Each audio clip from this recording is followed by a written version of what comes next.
Hello, my friends, and I hope you're having a fantastic day. Today, we are going to review the tabletop game Ishanekon. And I'm sure I said that wrong, but that happens to me a lot.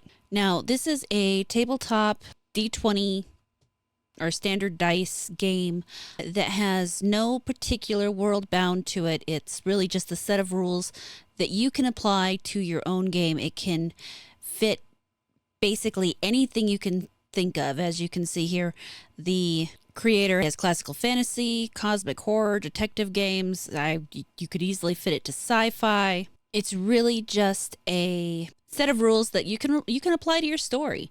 If you are a GM of any kind and you're looking for a way to enable your players to play in the world you're thinking of, and you're not into D&D, this is for you. Ishanekon World Shapers has the following design philosophies. You choose your games and characters' flavor, which means, whether your game's going to be sci-fi or fantasy or cosmic horror or detective. And then you take the description of, for example, they use this ability physical bolt, and you could turn it into a telekinetic blow, or it could be you actually fire something at somebody. Whatever. That's your choice. You can play your character any way you want to. In the one shot we did, my friend Darylyn put together a dexterity-based fighter, and it actually worked. It was something he commented on. I've spent an entire 8 hours creating 4 characters in Dungeons and Dragons before, so this was a hell of a lot easier to do than that. And I like your focus on the whatever crazy character you're envisioning, there's a way to make it. Yeah, I really try for it to be very open. That's my dexterity-based paladin trying for evasion more than mitigation. Every time I try to do something like that, people look at me weird, but it seems like I could pull something like that off here. It has creative freedom so that your character design is the most important thing. It has less limitations so that players can basically do what they want, and GMs, for that matter. There are, of course, rules involved and ways to ensure not everything is an auto win or anything like that, but rule of cool is very much emphasized. It says you do not have to play as a fighter. I, for example, was a healer type, and, despite being a healer type, I managed a healer/support type, and I'll show you that build in a minute. But because of the various abilities I have, I was actually able to do quite a bit of damage without having to be physically strong. I don't need to worry about any of that. So then I'm just going to poke him with my stick again. I don't suppose I can poke him extra harder with my extra points or anything. No? Okay. So then that's... Maybe you have something like Poison Strike under your abilities? No. I went with Armor Erosion. Okay. It sounded like a good idea at the time. It's a good idea at the time. I like that. That's a nice ability. It increased the damage of your attack by 3, so... Yeah, as long as I can hit him, we're good. Okay, so... that would be a d20 again with... I have no extras on that. So roll... Ooh! Natural 20. Natural 20, that's a crit, so plus 6 to the damage. Woohoo! I'm gonna hit the bastard hard. So it's a d10 plus 1. Roll. And an 8. 8 plus 6, that's... plus the other 3. How do you want to finish it? I'm gonna jab my long staff right in his eyeball. All right. As he's still distracted by Darren trying to hit him with his magic, you get your staff and just jam it right into his skull. He looks at you. Wah! As you pierce it. A dead, shocked expression looks at your back as the judge hangs down in his arm. You take your staff out as he just crumbles to the ground, lying there, dead. Fun before realism, yes, it is realistic. You would eventually run out of ammunition, but for most people, it's rather tedious to keep track of all your arrows, bullets, and so on. And so that's something optional. When you look at character creation, you see that you don't actually have a specific box to pick your own race from. So that is something that you would actually decide with your GM which races you're going to be using. The system itself is free from those definitions. So you, as the game master, decide what those definitions are going to be. Do you want to limit your players to whatever these characters are, or do you want to open it up and let them do whatever they want? This gives basically ultimate freedom on both sides. Now, because of that, it can be a little more difficult to use. There's a lot more stuff that you have to take on and think of yourself, where a tabletop like D&D or even Call of Cthulhu actually has that in there for you already. You don't have to make those decisions. Now, in D&D, yes, you can still make those decisions, but, there's already a list out there of player characters. So in this, if if your GM tells you that you can be a fantasy race and you can be any fantasy race you want, you can come up and play an Ent, because stats and everything are not attached to your race. Now, in D&D, that is the case, and had been the case, and people are upset that that's changing. Now, in my opinion, there's a huge difference between deciding to change that later down the road, when that had always been the established way of doing it, and starting your own tabletop where that's the way it is from the word go. And so when you understand that that's really what you're going into, in my opinion, that's kind of cool. Now, here is the online character sheet, which is actually kind of neat in many ways. There are some issues in using it, and the creator is aware of them. He's working on a few things, and I did, as we were talking, give him a few pieces of advice, especially for the guides. I will say the guides on this are really very good.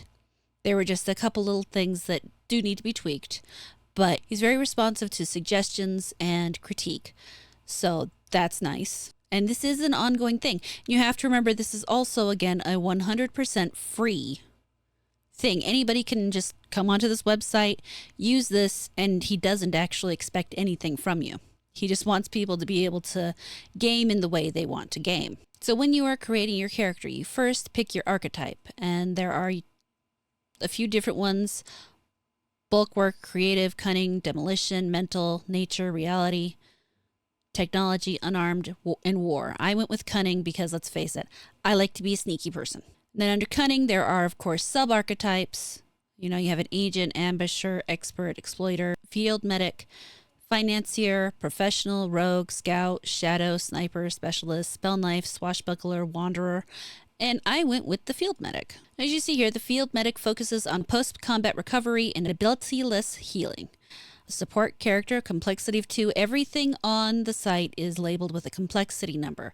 So if it's a beginner thing, it's 1, and then it goes up from there, which is really nice for people just getting into it. I have a tendency to overreach, so of course I went with a 2 instead of a 1. And you have your various features that come with your character. Patch up, which is you can learn any ability that is only of the healing category. After combat, you have 1 hour to take 10 minutes to heal up to 10 allies that participated in combat, restoring vitality equal to 2d8s plus twice your primary stat bonus to all of them.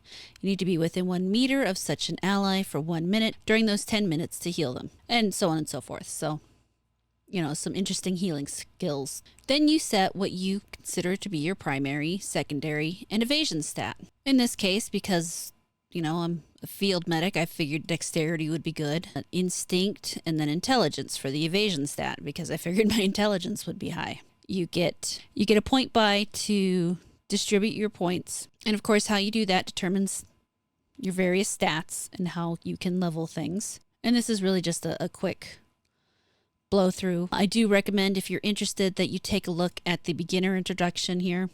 It goes through all of the stuff that I'm talking about, actually better than I talk about it, so I'll probably just let it talk about it, come to think of it. But it is actually a very in-depth introduction. It explains everything. There's a lot there, though.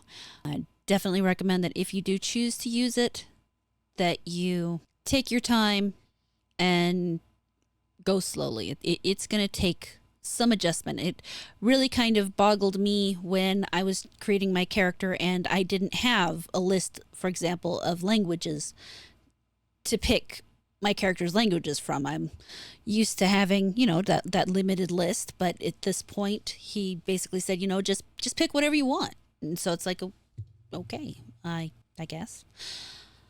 And it's the same thing with race, just pick whatever you want, whatever we decided on a high fantasy setting, so I picked something that fit with that. And it was a lot of fun. He was a very good DM. I really feel like the long and the short of this is if you're looking for something that has a lot of flexibility that you can apply to just about any setting, it's worth giving it a look.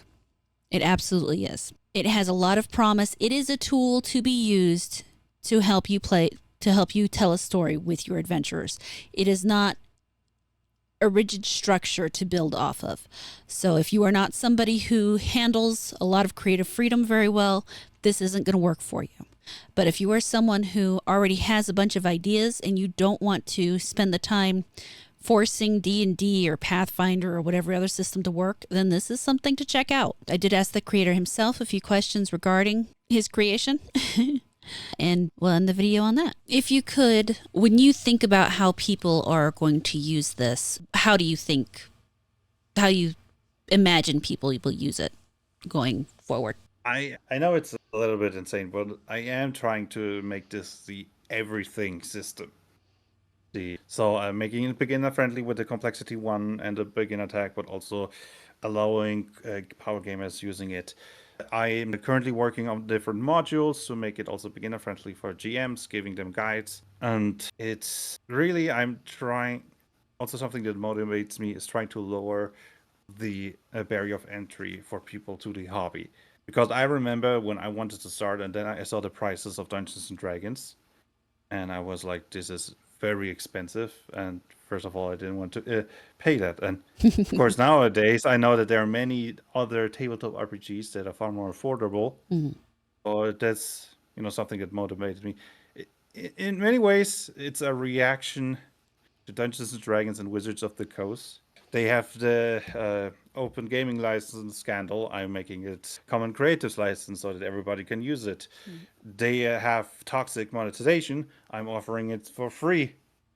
They have like, oh, you want choices? You have to pay and pay and pay. No. Here you have more choices than even if you combined all the books that would cost like $600. I want to offer you more. Online character sheet, unlimited characters without pay and so on, right? It's So your real I guess goal it's is a to project. go ahead. I guess it's a bit a project born out of spite. Spite does amazing things. It's very ambitious, and I admire the effort that you've made here. You've made things very comprehensive and very flexible, and I'm impressed by that. Thank you. I've been working for 4 years on this. Even before 2 years before the OGL scandal, I realized this is just going to get worse. So Right. So would it be fair to say that your goal here overall is just to provide people a tool to get more people into tabletop role-playing games, and including basically anybody who wants to run any type of game? yes, I know it's ambitions to a degree that some people might say it's insane. And I do agree to. I'm a bit of a perfectionist, and I'm like, I aim for the impossible Mhm. and hope I at least get close to it. Okay, that makes I sense. know, yeah, this probably sounds a bit arrogant now that I'm listening to myself. Nah, You sound passionate, not arrogant. There's a Yes. distinct difference. You definitely have a love for tabletop gaming, and you want to see people be able to enjoy it. The fact that you emphasize both the beginner ability to get involved and provide for the more complicated and especially those lovely, lovely power gamers. So the fact that you try to balance both of those out is really, that's impressive. Yeah, it was also important. I wanted that every choice is viable. Something that annoyed me with Dungeons and Dragons is you want to play the dagger wielding rogue. Mhm. Well, sorry, rapiers and short swords are just better. You're kind of nerfing yourself. And same like you want to play Aragon. Well, long swords require strength. Longbows requires dexterity, and you don't get enough ability score improvements to really level them both up. So you cannot really play Aragon effectively. And I'm like, what kind of fantasy game doesn't allow you to play Aragon effectively? Mhm. And That makes sense. so I really wanted like every single character concept is viable. Of course, if you go like full utility in a combat focused campaign, then yes, your utility will be strong, but you will not be that useful in combat. But there are ways to get around, like have a minimum viability in combat without too much investment. Hmm. Just take 1-2 damage abilities, and you will be able to deal a decent amount of damage in combat. Right. Just like you also notice, I'm just healing, but I'm still pretty good with dealing damage. Yeah, no, that was actually quite pleased with how that rolled out. So I could But yeah, actually, if I could get a regular DM, see myself playing the system a little more. But we'll have to see what the future holds. I mean, I do have a multiverse campaign. We did start yesterday, but this room. Time is always the issue in this one. So Yeah, I was afraid of that. yeah, yeah. My really Well, only thank open you. days are every other Sunday at this stage. So, but we'll see what Well- happens. And thank you for running this. It was a lot. Thank you so much for watching this video. I really hope you enjoyed it. Please like, comment, subscribe, and turn on the notifications. If you really liked it, you can feel free to share it around, and I will catch you later.